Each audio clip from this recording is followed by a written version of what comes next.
अगर आप भी चाहते हैं बिट्टू मलंगिया इंटरटेनमेंट का ऑडियो वीडियो सबसे पहले आप तक पहुंचे, तो लाल बटन को दबाकर चैनल को सब्सक्राइब करें और बेल आइकन दबाना ना भूलें।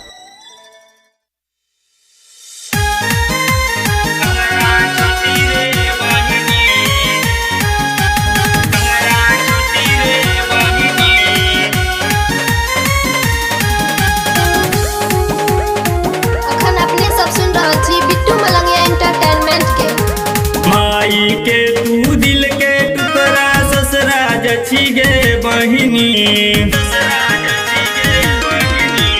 माई के तू दिल के टुकड़ा ससुरा जची गे बहिनी गे ससुरा जची गे बहिनी।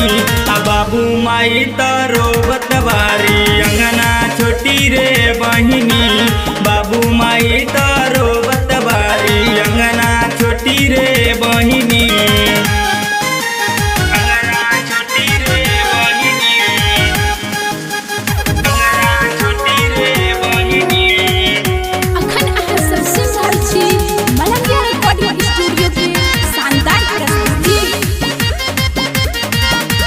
हंसत खेलत रहलू अंगना सुना कैलू रे बहिनी।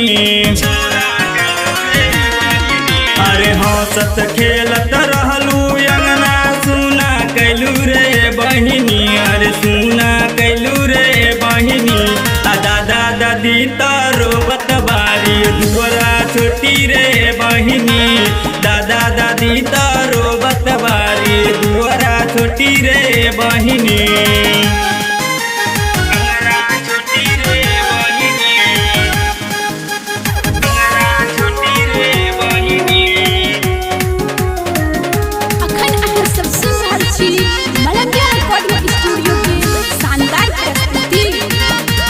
कैलाश अमर के उंगली पकड़ के खेलत रहलू रे बहिनी। सुनील सवरिया के उंगली पकड़ के खेलत रहलू रे बहिनी। हर खेलत रहलू रे बहिनी। आ भाई भौजाई तरो बतवारी घरवा छोटी रे बहिनी।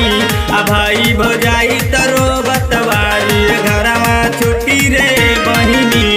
माई के तू दिल के टुकड़ा ससुरा जची गे बहिनी गे ससुरा जची गे बहिनी। आ बाबू माई तारो बतवारी अंगना छोटी रे बहिनी। बाबू माई तारो बतवारी अंगना छोटी रे बहिनी। Presented by Bittu Malangiya Entertainment।